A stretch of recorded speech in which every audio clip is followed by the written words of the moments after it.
سعادت مند بیٹا جھک گیا فرمانے باری پر، سعادت مند بیٹا جھک گیا فرمانے باری پر، زمین و آسماں حیراں تھے اطاعت گزاری پر، زمین و آسماں حیراں تھے اطاعت گزاری پر۔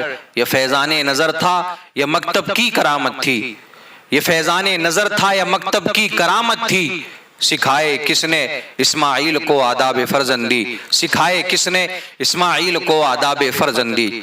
حضرت ابراہیم خلیل اللہ علیہ السلام کی لمبی عمر گزر چکی ہے، بزرگی کا عالم ہے، آپ نے رب کی بارگاہ میں دعائیں مانگی، التجا کی، اللہ رب العزت نے آپ کی دعا کو قبول فرمایا، اور رب کریم نے حضرت اسماعیل علیہ السلام کو حضرت ہاجرہ رضی اللہ تعالی عنہا کے بطن مبارک سے پیدا فرمایا۔ جب بزرگی میں اولاد ملی، اتنی لمبی دعائیں مانگنے کے بعد میں، التجا کے بعد میں اللہ نے اولاد عطا فرمائی، تو حضرت ابراہیم خلیل اللہ علیہ السلام اپنی اولاد سے نا بے پناہ پیار فرماتے تھے، حضرت اسماعیل سے بہت محبت فرمایا کرتے تھے۔ اور یار محبت ہو بھی کیوں نہ، آج تو اگر ایک نہیں بلکہ اللہ رب العزت کئی اولادیں عطا فرمائے تو ہر شخص اپنی اولاد سے، ہر اولاد سے بے پناہ پیار کرتا ہے، ہر بچے سے بہت محبت کرتا ہے۔ اور جن کے پاس میں اولاد نہیں ہے نا، ان سے جا کر کے پوچھو کہ اولاد کا درد کیا ہوتا ہے، اولاد کیا چیز ہوتی ہے۔ جن کے پاس میں اولاد ہے وہ رب کا شکر ادا کریں، وہ اللہ رب العزت کا شکر ادا کریں کہ اللہ تیرا لاکھ شکر ہے کہ تو نے ہمیں یہ اولاد عطا فرمائی ہے۔ اور ہمیشہ دعا کیا کریں جن کے پاس میں اولاد نہیں ہے، اے اللہ ہمیں بھی حضرت ابراہیم کے صدقے میں نیک اور صالح اولاد عطا فرما۔ حضرت ابراہیم بے پناہ محبت اور پیار فرماتے تھے حضرت اسماعیل سے۔ ایک روایت میں آیا ہے کہ ایک دن فرشتوں نے اللہ رب العزت کی بارگاہ میں عرض کی، مولا تو ابراہیم کو اپنا خلیل کہتا ہے، تو نے ارشاد فرمایا ہے وَاتَّخَذَ اللَّهُ ابراہیم خلیلا۔ کچھ لوگ ایک سوال کرتے ہیں نا کہ اللہ نے حضرت ابراہیم سے اسماعیل کی قربانی ہی کیوں مانگی، ان کے بیٹے کی قربانی کیوں مانگی اللہ رب العزت نے؟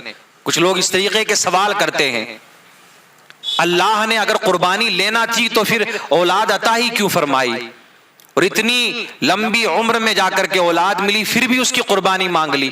اس طریقے کے کچھ لوگ سوال کرتے ہیں کہ فرشتوں نے بھی سوال کیا تھا، مولا کہ تو اپنا خلیل کہتا ہے ابراہیم کو، تو نے ارشاد فرمایا ہے وَاتَّخَذَ اللَّهُ ابراہیم خلیلا۔ اے اللہ ہم دیکھتے ہیں کہ ابراہیم کے دل میں اپنے بیٹے اسماعیل کی بھی بہت محبت پیدا ہو گئی ہے، اور اے اللہ تیرا خلیل، تیرا دوست کہلانے کا تو وہی حقدار ہے کہ جس کے دل میں تیری محبت کے علاوہ کسی اور کی محبت کی کوئی گنجائش نہ ہو، کسی اور کا پیار نہ ہو۔ تو میرے عزیزو یہی وجہ تھی کہ اللہ رب العزت نے حضرت ابراہیم خلیل اللہ علیہ السلام سے حضرت اسماعیل کی قربانی مانگی، تاکہ فرشتوں کو بھی جواب مل جائے، یہ بھی پتا چل جائے کہ حضرت ابراہیم خلیل اللہ علیہ السلام رب کریم سے کتنا پیار فرماتے ہیں۔ پھر اسی ماہ مبارک کی 8ویں تاریخ کو، یعنی 8ویں ذی الحجہ کو، حضرت ابراہیم خلیل اللہ علیہ السلام خواب دیکھتے ہیں، ایک فرشتہ پکار رہا ہے اور کہہ رہا ہے اے ابراہیم قربانی کرو۔ حضرت ابراہیم خلیل اللہ علیہ السلام بیدار ہوتے ہیں، آپ نے 100 اونٹ لیے اور رب کی بارگاہ میں قربان کر دیے۔ پھر 9ویں ذی الحجہ کو پھر فرشتہ ندا کرتا ہے، پھر فرشتہ پکارتا ہے اے ابراہیم قربانی کرو۔ پھر حضرت ابراہیم خلیل اللہ علیہ السلام رب کی بارگاہ میں اونٹوں کی قربانی پیش کرتے ہیں۔ پھر تیسری مرتبہ یہی ندا آتی ہے، یہی آواز آتی ہے اے ابراہیم قربانی کرو۔ اس مرتبہ حضرت ابراہیم خلیل اللہ علیہ السلام عرض کرتے ہیں مولا تو کس چیز کی قربانی چاہتا ہے، اے اللہ میں کس چیز کی قربانی پیش کروں؟ پھر آواز آتی ہے اے ابراہیم تم دنیا میں جس سے سب سے زیادہ محبت کرتے ہو اس چیز کو رب کی بارگاہ میں قربان کرو۔ حضرت ابراہیم خلیل اللہ علیہ السلام فوراً سمجھ جاتے ہیں اور قربان جاؤ حضرت ابراہیم خلیل اللہ علیہ السلام پر۔ آپ یہ سن کر گھبرائے نہیں، پریشان نہیں ہوئے، بلکہ جیسے ہی حکم الہی ہوا حضرت ابراہیم خلیل اللہ علیہ السلام اپنے بیٹے حضرت اسماعیل کی قربانی دینے کے لیے تیار ہو گئے۔ آج اگر مسجد میں پیسے دینے کے لیے کہا جاتا ہے، یا مدرسے میں پیسے دینے کے لیے کہا جاتا ہے، یا کہیں پر نیک کام میں خرچ کرنے کے لیے کہا جاتا ہے، تو انسان 10 بار سوچتا ہے. نہ جانے کیسے کیسے خیالات اس کے ذہن میں آتے ہیں کہ ہم یہاں دیں گے تو ہمیں کیا بینیفٹ ملے گا، کیا فائدہ ملے گا یہاں خرچ کرنے سے. ہم سے اولادوں کی قربانی نہیں مانگی گئی ہے، ہم سے کچھ اور نہیں مانگا گیا ہے، بلکہ ہم تو جتنا نیک عمل دنیا میں کر لیں گے، جتنا رب کی بارگاہ میں خرچ کر لیں گے، جن چیزوں کو رب کی بارگاہ میں قربان کر لیں گے، اللہ رب العزت ان کا صلہ عطا فرمائے گا. اور کوئی یہ نہ سمجھے کہ تم جو بھی رب کی بارگاہ میں خرچ کرتے ہو اللہ رب العزت کو اس کی خبر نہیں ہے. وما تنفقوا من شيء فإن الله به عليم. تم جو بھی رب کی بارگاہ میں خرچ کرتے ہو اللہ رب العزت سب جانتا ہے. حضرت ابراہیم خلیل اللہ علیہ الصلوۃ والتسلیم نے اپنی بیوی حضرت ہاجرہ رضی اللہ تعالی عنہا کو حکم دیا کہ آپ اسماعیل کو تیار کر دیں کہ آج تمہارے بیٹے اسماعیل کی بہت بڑے بادشاہ کے یہاں پر دعوت ہے. حضرت ہاجرہ خوش ہو جاتی ہیں اور آپ نے حضرت اسماعیل علیہ الصلوۃ والتسلیم کو تیار کیا.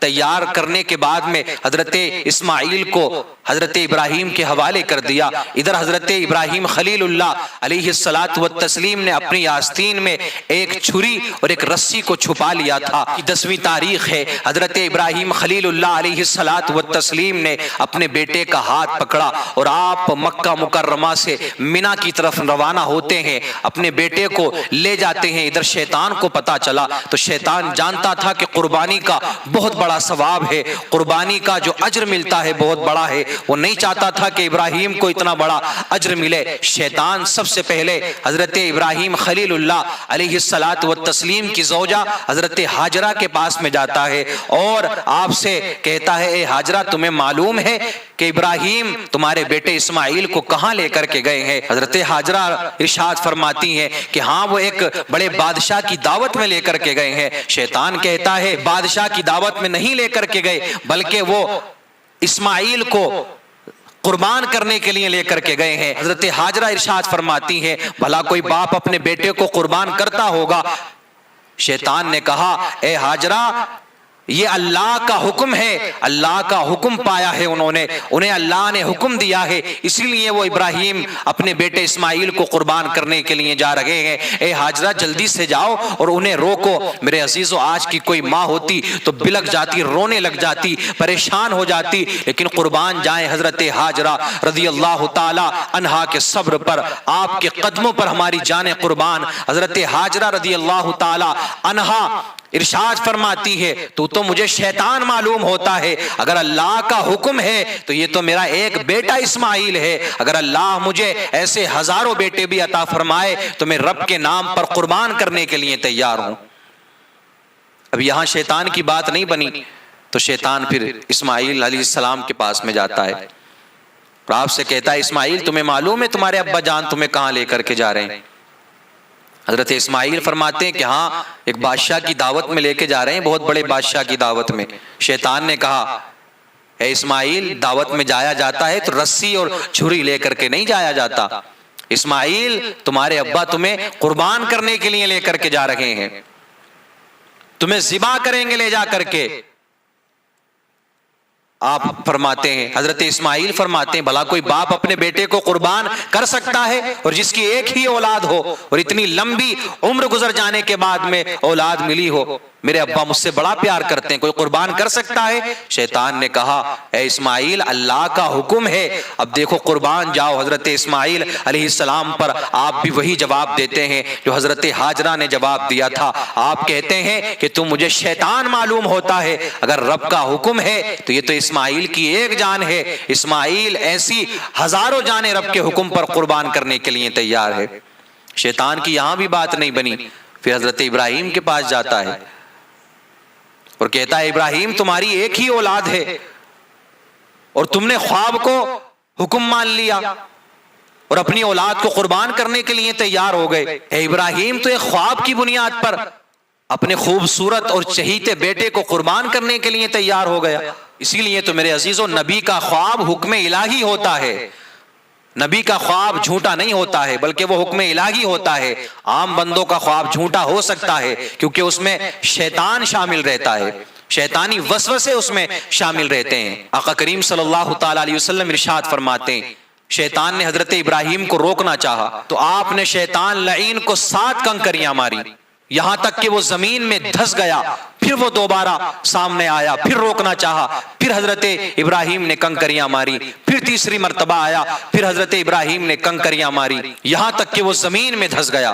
اب اللہ کو حضرت ابراہیم کی یہ ادا اتنی پسند آئی شیطان کو کنکریاں مارنا کہ اعلان کر دیا گیا کہ جو بھی حاجی حج کرنے کے لیے آئے گا، جو بھی شخص حج کرنے کے لیے آئے گا، وہ آ کر کے حضرت ابراہیم کی ایک سنت کو ادا کرے گا اور شیطان کو کنکریاں مارے گا۔ اب حضرت ابراہیم خلیل اللہ علیہ الصلاۃ والتسلیم اپنے بیٹے حضرت اسماعیل سے گفتگو فرماتے ہیں جس کا قرآن میں یوں ذکر آیا ہے یا بنی انی ارا فی المنام انی اذبحک فانظر ماذا تری قال یا ابت افعل ما تؤمر ستجدنی ان شاء اللہ من الصابرین۔ اللہ اکبر۔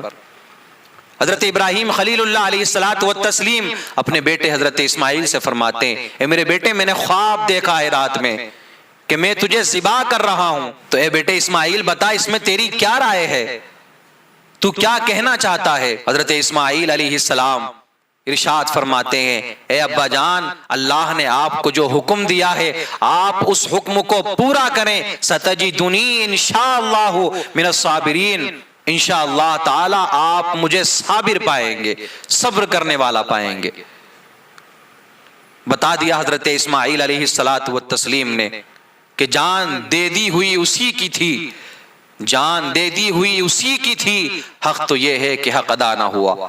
اگر حضرت ابراہیم علیہ السلام نیک اور صالح باپ ہیں تو حضرت اسماعیل بھی ایک سعادت مند بیٹے ہیں۔ جس طریقے سے حضرت ابراہیم کا کوئی جواب نہیں ہے، آپ کی کوئی مثال نہیں کہ آپ بیٹے کو قربان کرنے کے لیے تیار ہو گئے، اسی لیے بیٹے کا بھی کوئی جواب نہیں ہے کہ بیٹا بھی قربان ہونے کے لیے تیار ہو گیا۔ اسی لیے تو کہا ہے کہ سعادت مند بیٹا جھک گیا فرمان باری پر، سعادت مند بیٹا جھک گیا فرمان باری پر، زمین و آسماں حیران تھے استاد گزاری پر۔